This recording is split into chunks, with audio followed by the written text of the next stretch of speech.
Today I'm joined by Julian. So, Julian, thanks so much for joining us today. So, start by kind of telling us about yourself and your background. Well, hey Andrew, it's so nice to be here, and thank you for having me. I started my career out actually as a consultant coming out of Chico State, California. Graduated in 1998, and I always laugh when I say consultant because I am 23 years old, and people are hiring me to tell them how to implement ERP. And these are the times where you're going from paper to computers. I literally was, and I have a degree in instructional technology, so I was teaching how do you go from this process to that process, and also redesigning the business processes. So amazing. I was teaching people how to use a mouse. This is a mouse, if you believe it or not. That was what was going on back then. From there, I was lucky enough to be recruited by the gentleman who got my father his first job at HP way back in the day, to a company called Dejima, which was working with the foundational technology of Siri, an agent-oriented architecture for natural language processing. And that's where I actually hired a good friend of mine from Chico State named Darren Haas. I'm sure many of you will hear about him. I know you know Darren, who's had an amazing career. And together we were working on large language models back in 2000, which if you think about it, it's pretty wild. And one of the biggest problems there was that the market wasn't there. We had to go out and do hear many of these stories to create a market instead of doing product market fit, which we all hear about it. Think about market to fit the product, which is totally backwards.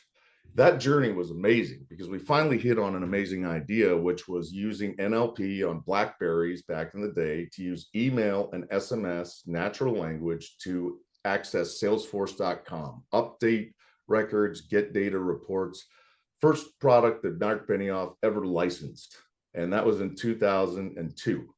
From there, I went on to actually work with my father, license patents to software companies, and that's where I got into sales because I was the business guy, he's the technologist.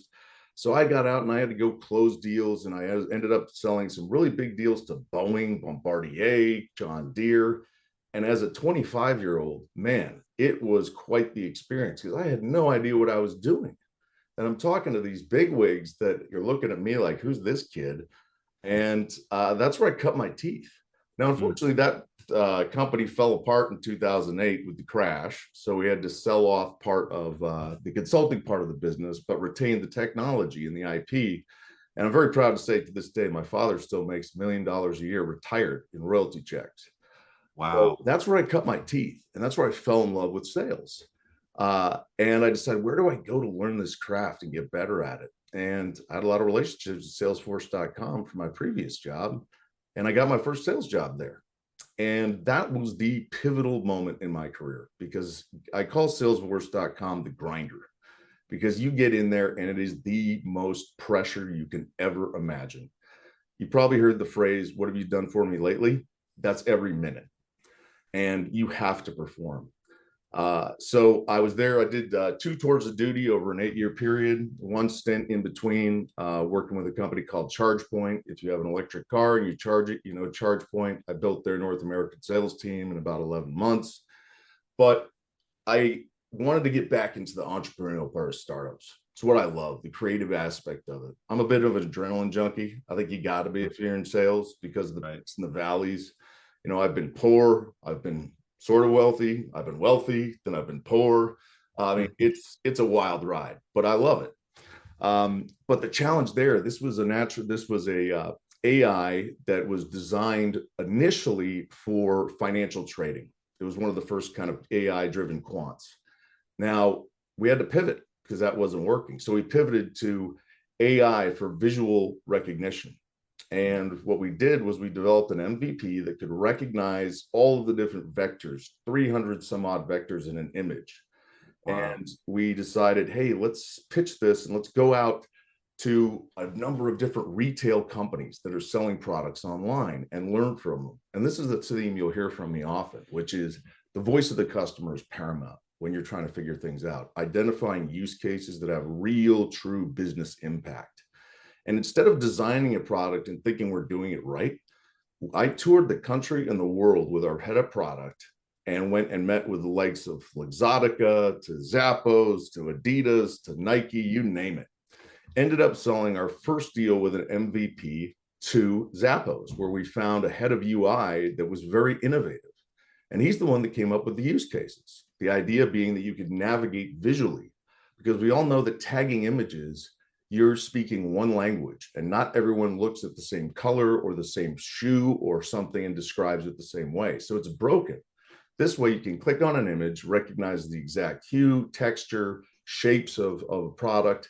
And then when you're checking out, for example, a woman's checking out, she bought a set of red heels. She checks out, she's presented with a red clutch by a different brand with the exact same hue and texture. Boom, buys it. So initially that's business impact.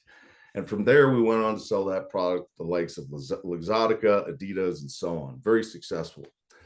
From there, I followed our chief data scientist to a company called Opal that he started. So I was a founding member of that team.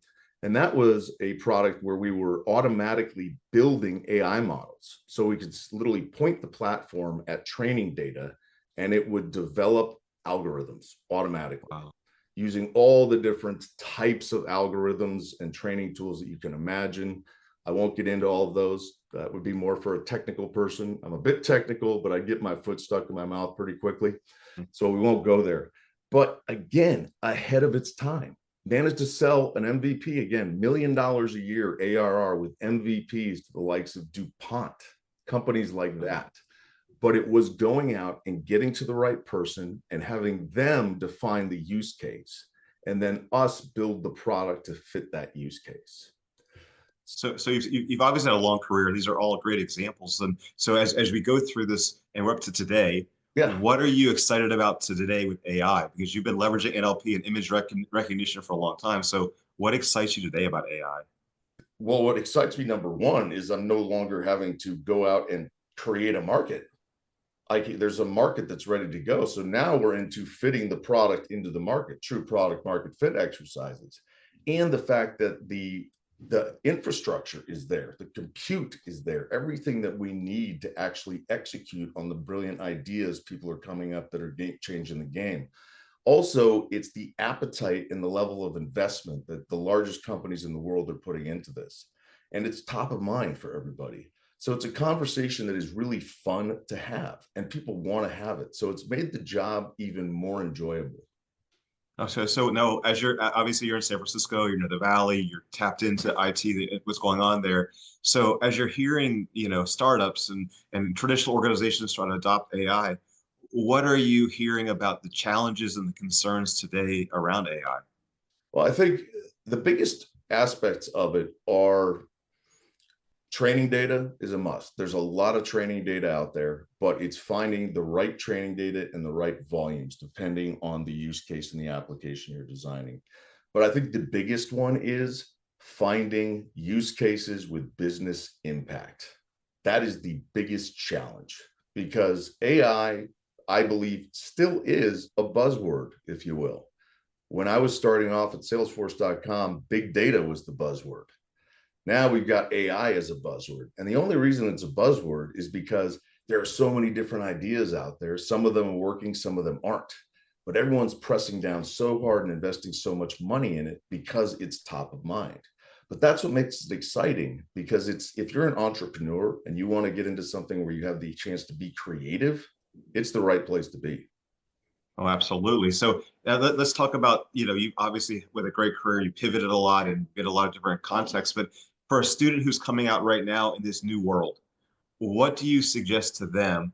What skills do they need? What kind of experience do they have to really be competitive in this AI world that we live in today? So I'm going to talk about it from a business impact because if you try, I could not read code if you paid me $1 million. So I'll start there. And it's coming in with the mindset. I call it the beginner's mindset. You need to come in with a beginner's mindset, which is being open and coming in and asking questions and trying to pull out pains in a business. Try to focus in a particular area if you have that idea and that's your strength, that's your core area of focus in your education. Let's say that's economics, or let's say that's law, or whatever it is, okay?